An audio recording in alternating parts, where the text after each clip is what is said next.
ತಂದೆ ಸ್ಮರಣಾರ್ಥಕವಾಗಿ ಶಾಲಾ ಕೊಠಡಿಯನ್ನು ನಿರ್ಮಿಸಿಕೊಟ್ಟ ಶಿಕ್ಷಣ ಪ್ರೇಮಿ. ಹಸಿದವರಿಗೆ ಅನ್ನ, ನಿರಾಶ್ರಿತರಿಗೆ ಆಶ್ರಯವಾಗಿರುವ ನಿಸ್ವಾರ್ಥ ಜನಸೇವಕ.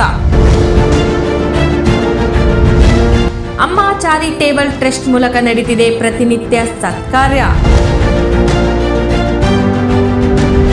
ಗವಿಶ್ರೀಗಳ ಅಭಿಮಾನಿ, ಕಷ್ಟವೆಂದು ಬಂದವರ ಕಣ್ಣೀರು ಒರೆಸುವ ಕರುನಾಡ ಕರುಣಾಮಯ.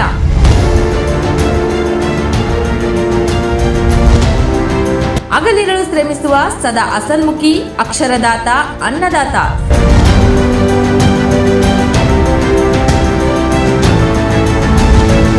ಸಲಾಂ ಸದ್ದಾಂ.